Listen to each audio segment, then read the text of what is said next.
मुंबईमध्ये मुसळधार ते अतिमुसळधार पावसाचा इशारा। 50 ते 60 किलोमीटर प्रति तास वेगाने वारे वाहण्याचा अंदाज।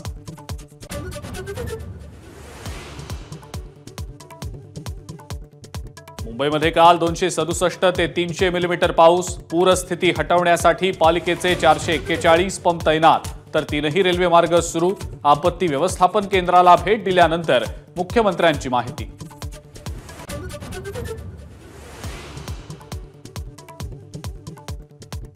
मुख्यमंत्री एकनाथ शिंदेंकडून आपत्ती व्यवस्थापन कक्षातून आढावा, तर पावसाच्या पार्श्वभूमीवर मुख्यमंत्र्यांची मंत्रालयात महत्त्वाची बैठक।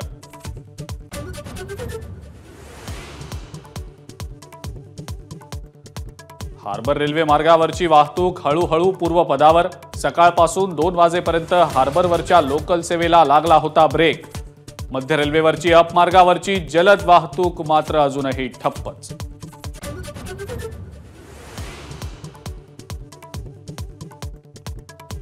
किल्ले रायगड 31 जुलैपर्यंत पर्यटनासाठी बंद।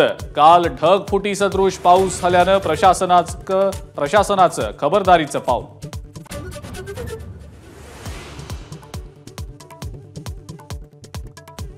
रत्नागिरी आणि सिंधुदुर्ग जिल्ह्यांसाठी रेड अलर्ट जारी। काही ठिकाणी 205 मिलीमीटरहून अधिक पावसाचा अंदाज।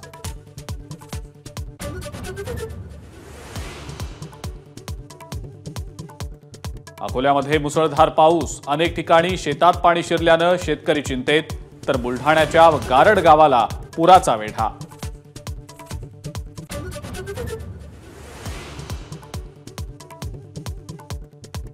मुंबईतल्या वरळी हिट अँड रन प्रकरणातला आरोपी मिहिर शहा अजूनही फरारच। पोलिसांकडून लुकआउट नोटीस जारी।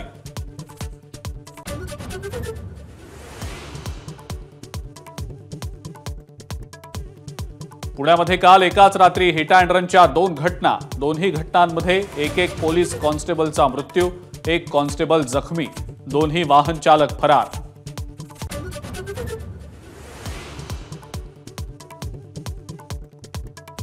आमदार संजय शिरसाट यांच्या कारवर अज्ञात दुचाकी स्वारानं फेकला दगड। सुदैवानं कारमधल्या कुटुंबियांना कुठलीही इजा नाही।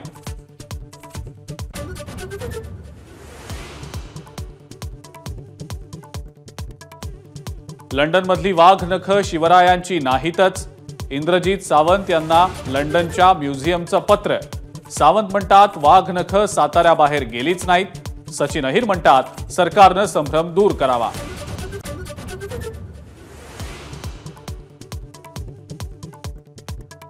काश्मीरच्या कुलगाममध्ये राहत्या घरी सापडलं मोठं बंकर। दहशतवाद्यांना ठार केल्यानंतर घराची झडती घेतल्यावर आढळलं बंकर।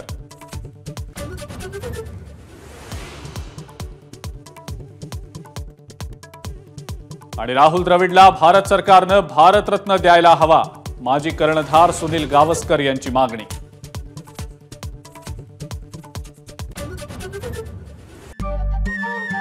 नमस्कार। मन सुद्धा तुझं। ही एबीपी माझावरची वेगळीच मालिका खूप गाजली। हिचा दुसरा सीझन केव्हा येणार अशी अनेकदा विचारणाही झाली, पण आता प्रतीक्षा संपली। लवकरच येतोय सीझन 2। मन शुद्ध तुझं होई मन शुद्ध तुझं।